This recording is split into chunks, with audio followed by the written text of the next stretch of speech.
Greetings. Find a comfortable seat, steady your breath, and prepare to journey inward. What we are about to discuss is not merely a set of concepts or motivational platitudes. It is a blueprint for a revolution, a silent, personal revolution that begins in the quietest corners of your own soul and radiates outward, fundamentally altering your reality and your place within it. We live in a world that is, by design, an extrovert's paradise. From the moment we are conscious, we are conditioned to seek outward. We seek approval from our parents for our first drawings, gold stars from our teachers for our correct answers, likes on our social media posts for our curated identities, and validation from our partners, friends, and colleagues for our worth. We are taught that our value is a reflection in the eyes of others. We become addicted to the external mirror, constantly checking to see if we are acceptable, if we are loved, if we are enough. This is the default setting of the human condition in a connected world. And it is a cage. Today, we are going to discuss the process of breaking the bars of that cage. We will explore the terrifying, liberating, and ultimately empowering journey toward a state of being where the only validation that matters is the silent, steady hum of your own inner approval. We will talk about why this makes you not just strong, but dangerous in a world of manipulators. We will delve into the transformative, non-negotiable necessity of a period of isolation, a sacred season of solitude that forges an unbreakable bond with yourself. And finally, we will explore the exquisite discernment that this new power grants you, allowing you to curate your relationships with the ruthless precision of a master gardener, pulling out the weeds of energetic vampirism to make room for the rare and beautiful flowers of genuine connection. This is a lecture about becoming a sovereign being. Let us begin. Let's dismantle a common misconception. When we speak of self-sufficiency, we are not talking about becoming a hermit, a misanthrope who builds a cabin in the woods and rejects all human contact. We are not discussing a life of bitter, lonely independence. That is a trauma response, a fortress built out of fear. What we are discussing is a citadel built out of strength. Self-sufficiency, in its truest form, is the unshakable knowledge that you are the source of your own well-being. It is the deep cellular understanding that your happiness, your sense of purpose, your self-worth, and your emotional stability are not commodities to be sourced from the external world. They are generated internally, in the power plant of your own consciousness. Think of it like this. Most people are like a house connected to the city's power grid. If the grid goes down, if they face rejection, criticism, or the withdrawal of affection, they are plunged into darkness. Their lights flicker and die. Their heat turns off. They are cold, alone, and helpless until the power comes back on from an external source. The self-sufficient individual, however, has built their own off-grid power system. They have solar panels on their roof, a wind turbine in their yard, and a battery backup in their basement. When the external world experiences a storm, when criticism lashes against their windows or rejection tries to plunge them into night, their internal lights remain steady. They are warm. They are powered by a source that cannot be touched by the external elements. They are not dependent on the grid. They are the grid. This is the strength we are talking about. It is not a brittle, defensive hardness. It is a resilient, flexible, and radiant power. It is the power to have your emotional state remain sovereign, regardless of the chaos that may be unfolding around you. And this is precisely where the concept of being dangerous enters the picture. Why does this internal sovereignty make you dangerous? Not in a menacing, threatening way, but in a way that is profoundly unsettling to those who operate in the shadows. The world is full of people, the covens, cults, narcissists, and warlocks of the world, as you so aptly put it, who have mastered the art of manipulating the city grid. They are expert hackers of the human psyche. Their power is derived from their ability to control the external validation that others so desperately crave. They learn to identify the switches. They know that if they withhold affection, they can create anxiety. If they offer praise, they can create dependency. If they create drama, they can command attention. Their entire playbook is written in the language of external validation. They are predators of the spirit. and they hunt by targeting those whose power is connected to their grid. They look for the houses whose lights are flickering, who are desperate for a connection to the main source. They offer a temporary surge of power, a love bomb, a false sense of belonging, in exchange for control. Now imagine this predator approaching your house. They circle it, looking for the power lines, the obvious connection points where they can tap in. But they find none. Your house is silent, yet fully lit. It is warm, yet self-contained. They try their usual tactics. They try to shame you, but you do not flinch, because your self-worth is not dependent on their opinion. They try to flatter you, but you do not puff up, because your sense of self is not inflated by their praise.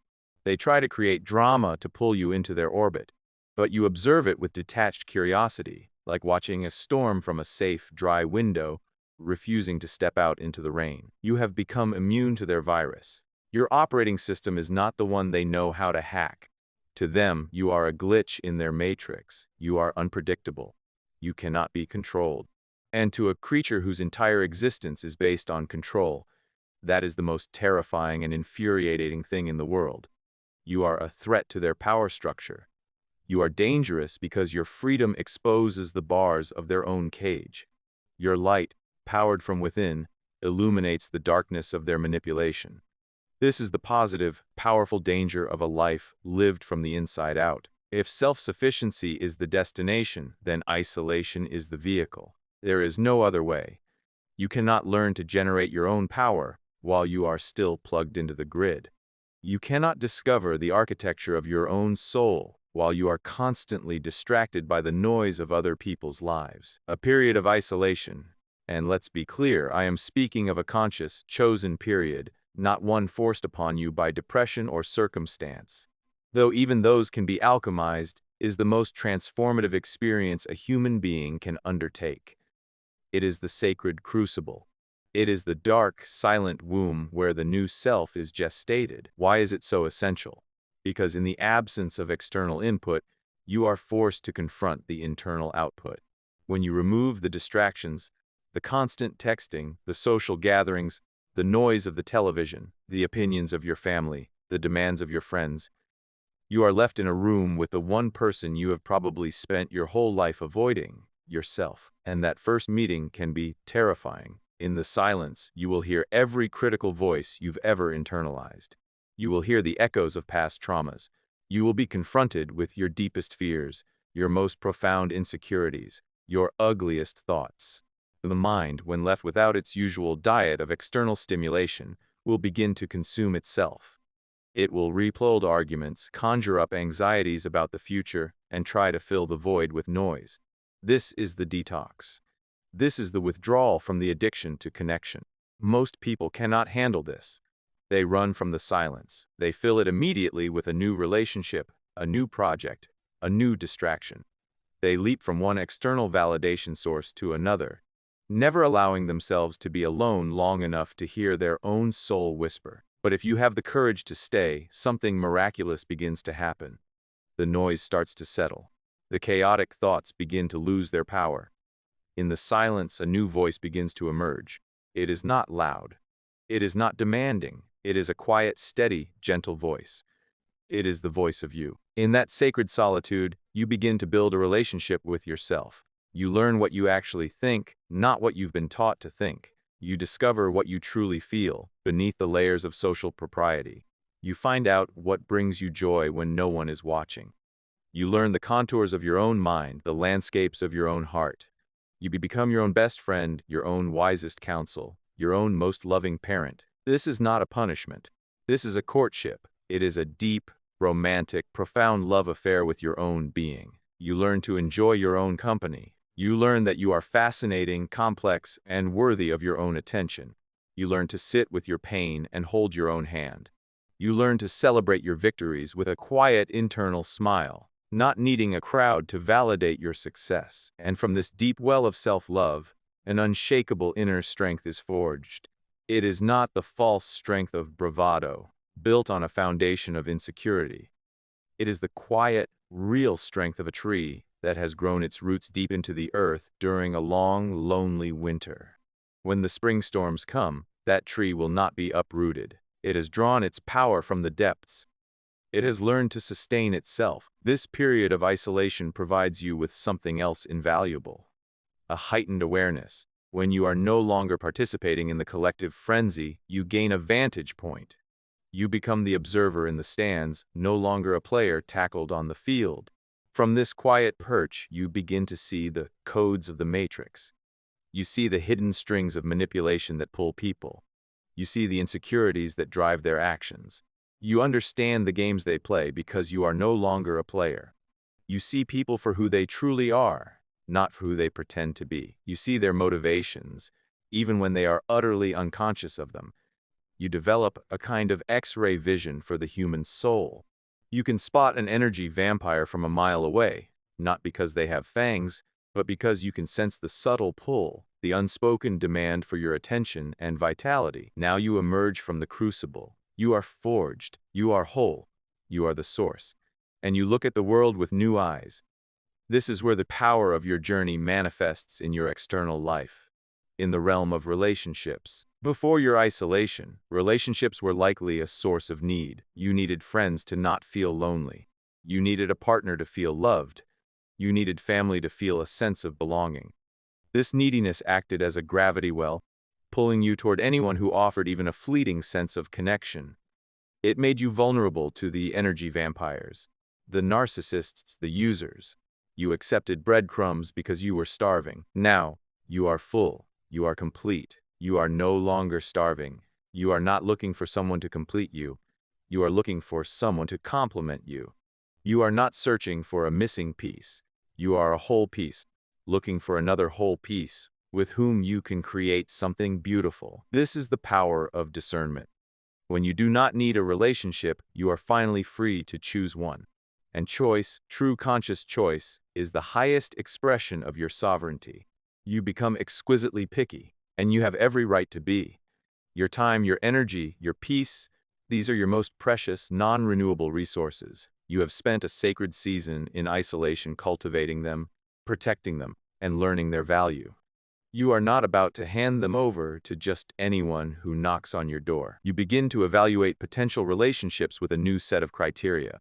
The old criteria, are they fun? Are they popular? Do they make me feel desired? Fade away. They are replaced by deeper, more meaningful questions. Does this person add to my peace, or do they create chaos? When I am with them, do I feel energized, or do I feel drained? Does their presence expand my world, or do they subtly try to shrink me to fit into theirs? Can they celebrate my light without trying to dim it to make their own feel brighter? Are they on a path of growth, or are they stagnating in a swamp of drama and victimhood? Do they respect my boundaries, or do they see them as a challenge to be overcome? This is not arrogance. This is the sacred act of stewardship over your own soul. You are the guardian of the temple, and you have every right to decide who is allowed inside. The energy vampires, the drama merchants, the manipulators, they will feel your new energy. They will sense that the old taps are closed. They will find you boring or difficult or too intense. Let them self-select out of your orbit. Their departure is not a loss. It is a cosmic gift, clearing the space for what is truly meant for you. You no longer have to tolerate toxic family dynamics simply because of blood. You no longer have to maintain draining friendships out of a sense of guilt or history. You have the power to love people from a distance, to wish them well without letting them drink from your well. This discernment is not about building walls of bitterness.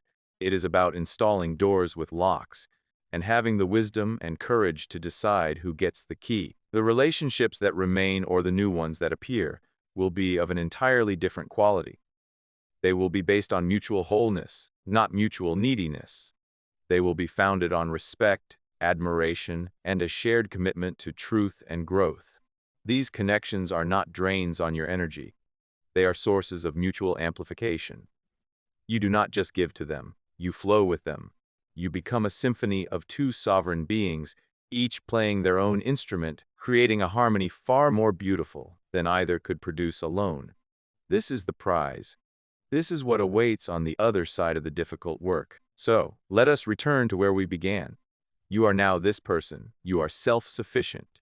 You are whole. You are discerning. You are a threat. You are a threat to every system that profits from your insecurity. The advertising industry, the beauty industry, the endless self-help gurus who want to keep you perpetually broken so you keep buying their products. You are a threat to every person who derives their power from your powerlessness. You are a threat to the matrix itself, because you have unplugged and built your own reality. To those who live in the dark, your light is an accusation. To those who are asleep, your wakefulness is a disturbance. To those who are caged, your freedom is a source of envy and, yes, intimidation. They may not even understand why they feel uncomfortable around you. They just know that they cannot get to you. They cannot push your buttons because you have disconnected the wires. They cannot make you feel small because you know your true size. They cannot define you because you have already defined yourself. This path is not for everyone. It is a lonely road, especially at the beginning. It requires a courage that most cannot muster. It demands that you face your own demons, sit in your own silence, and become the architect of your own salvation. But for those who walk it, the reward is beyond measure. The reward is you, the real you, the powerful, loving, wise, and unshakable you, the you that no external force can touch, the you that can finally love others not from a place of desperate need, but from a place of overflowing abundance. Go now. Be alone, be brave, fall in love with the person you find in the silence. And then, from that place of complete and total self-possession, go out and be the beautiful, dangerous, sovereign threat to all that is unworthy of your light. The world does not just need you to be in it. The world needs you to be whole. Your transformation is not just a gift to yourself. It is a gift to the collective, a beacon showing the way out of the cave and into the sun. The power has always been within you. The isolation simply helps you remember where you left it. Go find it. It is waiting.